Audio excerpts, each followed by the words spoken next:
guys? Welcome back to the next Pickled Dragon Unscripted.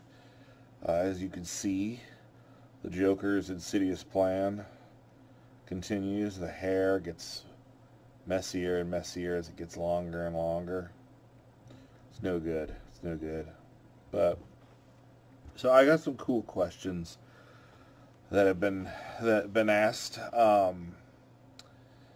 Also, I want to start off. We're gonna do a giveaway, and I kind of mentioned this last time. We're gonna do a giveaway. I haven't got all the items yet. Some of the items are still coming in to me, but we're gonna be giving away on the YouTube channel.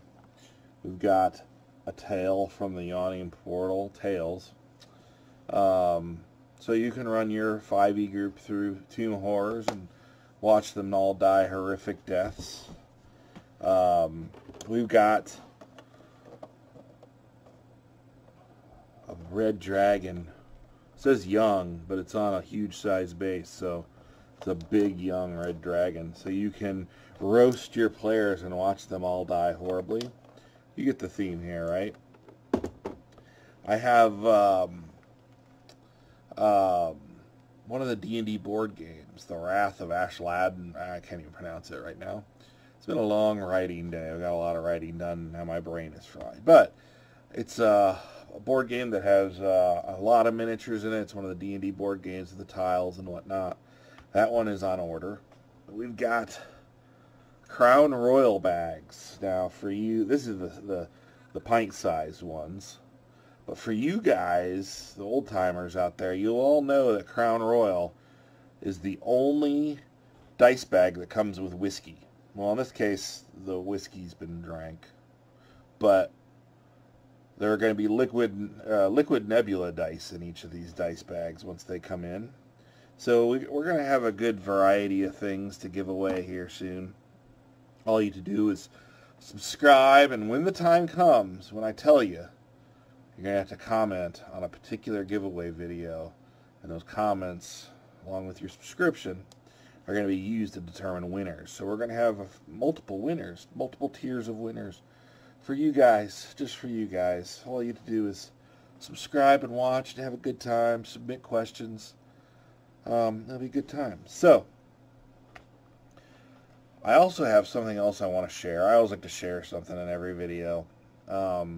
I was going through my first edition stuff, and I found, now I have the Afridi cover.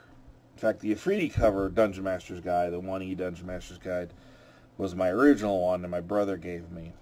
But this is the one I actually used all the time because I didn't want to mess up the Afridi cover one. And we played throughout the 80s. We played at least once a week, if not twice a week. You know, you're talking 5 to 8 hours a session, and rarely missed a week. So this book saw a lot of use, and sadly, well, I mean, it's well loved. Let's just say that. But still have it. Never gonna give it up. Pages are falling out all over the place, but I've got them all still. I have my Unearthed Arcana is in the same state. The Unearthed Arcana also saw a lot of use, which maybe I'll share with you sometime. Although I found that in talking to several other people, the Unearthed Arcana, the 1E Unearthed Arcana, they tended to fall apart pretty easily. So maybe it's just something that happened with those. Anyway, on to the questions. So somebody asked me, all the groups I've run, who my most memorable player was. And that's a really hard one. I've played with a lot of people, and but I think I had a friend named Jason, and he actually was more of a Shadowrun player, but he played D&D with us sometimes. And he was a big, giant guy. I mean, not overweight, but really tall. Very soft-spoken. He was a vegetarian. And when he sat down to make his character, he wanted to make a druid.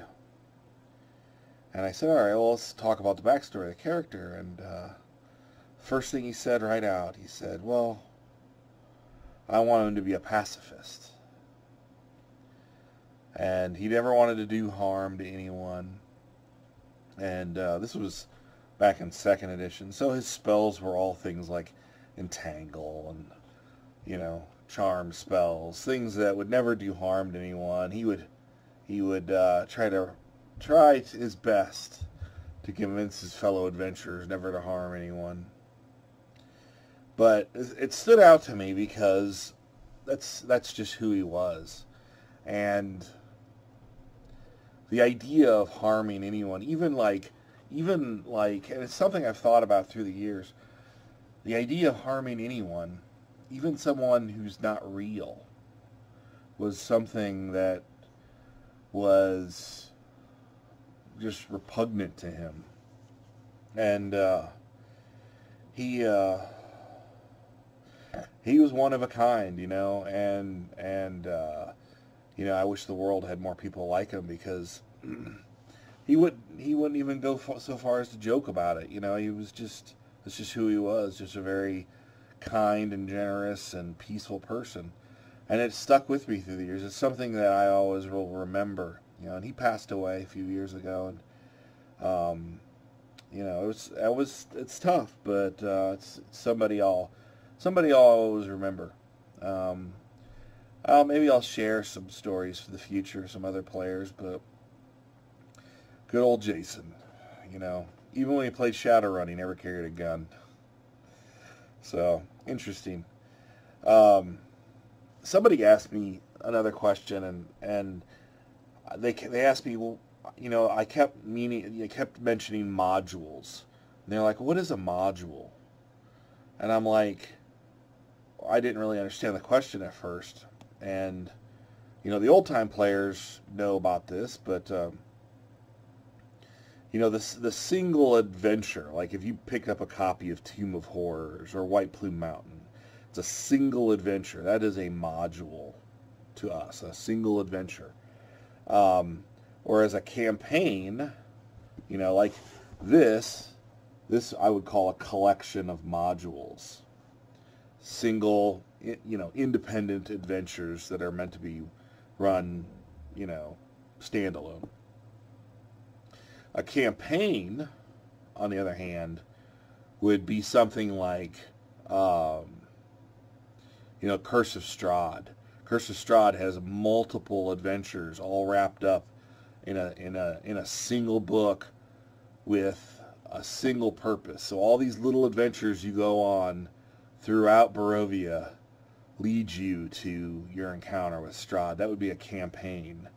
So I guess somebody asked me that, and I thought, oh, well, that's kind of interesting, because I've heard a lot of people say, they'll pick up one of my adventures, like Days of Blight 1 or the Evil Under Chlorhaven or something. So I'm going to run this campaign, and I was thinking to myself, well, that's a module. And then I remember, well, people, times change. People call things different things. It's not a big deal. But I just wanted to answer that question because I thought it was interesting, But in any case, somebody also asked me what my most memorable campaign was. And again, a campaign to me is a collection of adventures that stretch out over time. And, over the last 30 or 40 years, I've run campaigns that have lasted 5 years, up to 5. Like, I think 5 years was my longest one, which I realize is pretty short compared to some others. There are people out there who've running 30 years consecutively the same campaign. But, and I guess you could technically call all of my campaigns one campaign, because I always look at a single campaign as the history of my world. So they're all set in my homebrew world of Adarith. And, each campaign, as it concludes, I will take the next campaign, X number of years into the future after it. So each previous campaign is building on the history of the world. So the one that I immediately thought of was the very first third edition campaign I ran. So we had just transitioned from second edition to third edition. And what's interesting was my second edition group, they, that was about the time that everyone went off to college. So my last second edition group disbanded. And I reformed an entirely new third edition group.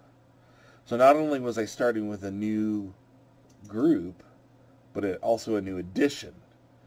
And I had my little homebrew world where I had just completed 2 previous campaigns that built the history that I was able to communicate, and which I love because, you know, as a writer, you could sit down and write a history from your perspective. But when you have the campaign when you have your world's history built on the interaction between 5, 6, 7 different people and the events as they laid out and transpired with those individuals all interacting together, it's much more organic. I think it has a much more genuine feel.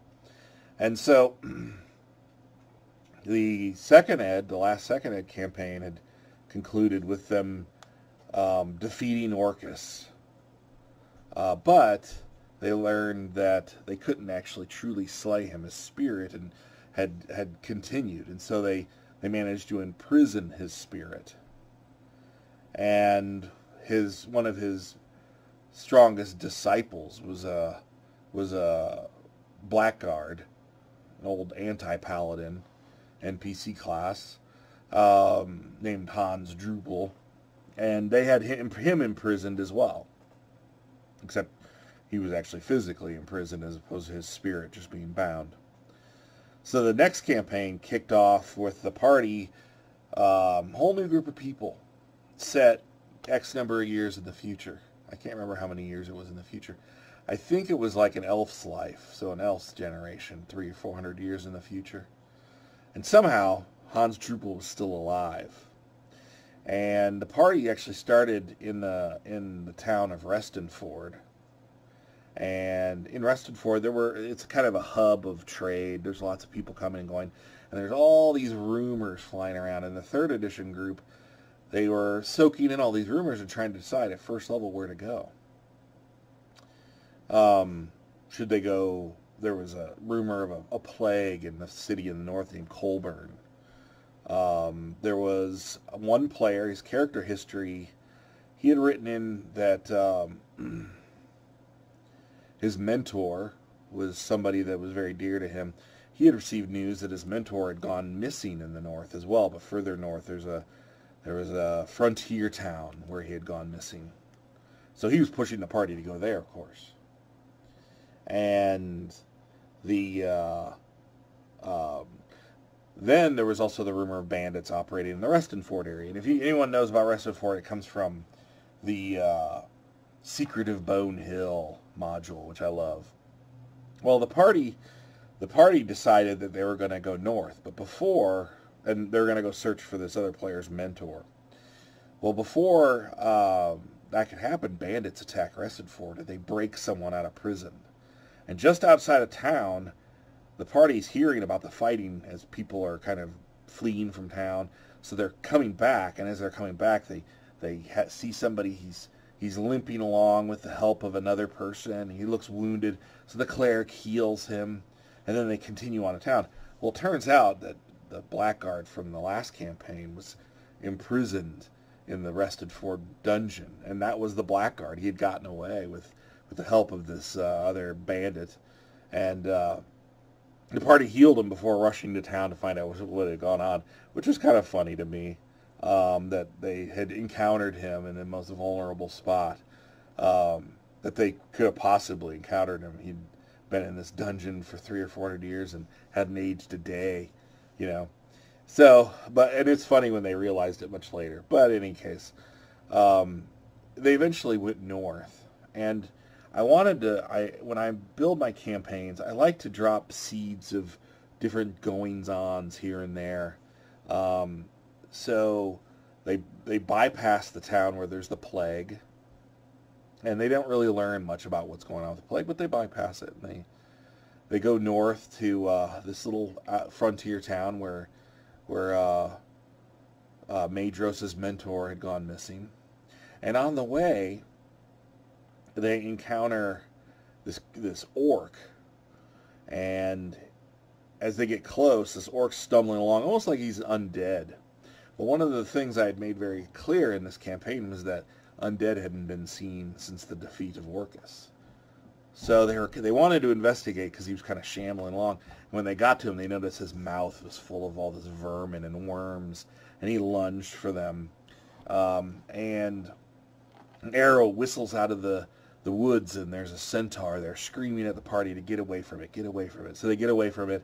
They defeat it with their ranged weapons and burn the body. And they kind of forget about this creature with the worms in his mouth. Uh-oh. So the dogs are going to get angry now. I'm going to pause. All right, the dogs have been dealt with. So anyway, the party continues on after burning this body. They kind of forget about it. And at this point, I had already trickled in some other, you got bandits, and you got this escaped prisoner that they're hearing rumors about, and they've got this strange creature with the worms in his mouth, and the centaur who seemed to know something about it, but they didn't really question him. They just kind of continued on. And eventually they traced this mentor to a dig site, and they found that these orcs were under the command of a drow trying to dig up this old tomb. And to make a long story short, the party gets there. They find the mentor. He's in real bad shape, and he desperately wants them to stop this drow from digging up whatever they're looking for. He has suspicions as to what it is, but he dies in the arms of Maedros before he can share with them what it is that he believes that they're digging up. So the party goes in, and they find that many of the orcs had died at this riddle wall. There's this wall that has a riddle, and you have to answer it, and if you don't, there are catastrophic consequences for wrong guesses. There's all these dead orcs lying around. Well, they read the riddle, and it takes them, I don't know, I think it took them about an hour, but maybe I'll get the riddle out for you guys and share it. And they open up the tomb, they get in there, and they find the graves of the adventurers from the last campaign. And so all of them are entombed there with this orb. And, of course, at this point they've opened up the tomb, they've broken the seal, they've broken the riddle that stopped the drow from getting in there in the first place, so they have no choice but to take this orb. So they take off with this orb. And as they're leaving, all of the orcs, as they pass all the orcs, suddenly animate into zombies. And, of course, that was one of the things I stressed. There's no undead, so they're trying to figure out what the heck's going on. There's suddenly zombies rising up around them. And everywhere they go, anytime they get near a graveyard with this orb, there are creatures animating all around them. And they're genuinely confused as to what's going on. Another thing that as long as they have the orb on there, their food, all of their rations tend to spoil very quickly. So they have to deal with food shortages and food problems at low levels, which can be very difficult. But to make a long story short, they discover that this orb is what holds Orcus's spirit. And so at a very low level, they have to figure out how to keep this thing safe. And they don't trust anybody with it. And they have to be very careful. At one point, they go into a city where a battle took place. And they didn't even think about it. They'd been really careful for a really long time. But they go into this city, and suddenly dead are rising everywhere, the city guard has to deal with it, and the party kind of slinks out of town with a tail between their legs. But I'll share more of that campaign, some of my favorite moments in future videos. That was my first 3rd edition game where this party has to deal with this orb of Orcus. That's what they called it. The bowling ball of Orcus is another thing they like to call it. But it was a campaign where there were some very heated moments at the table, some very tragic and heroic moments, which I'll share some of those favorite ones with you, but that kind of gives you the outline. But it also gives you an outline of, what I like to do with a campaign, and, I like to integrate people's character histories. I like to sprinkle in clues. I don't generally like the quest board, go up there and help wanted, I don't like to sprinkle in clues. If they want to take the hook, they can take the hook. If they don't have to. And plug away like that. And I think I have some pictures and stuff that I could also share with you. But in the meantime, if you have any other questions that you'd like to ask, anything at all, I just love talking about D&D and the past games, even board games or anything else. If you got questions, post them here, DM me on Instagram, or you can just email me. I think you can email me through my website. But go ahead and subscribe, hit the bell, all that stuff. In the meantime, happy gaming, my friends. And as always, try to be heroic.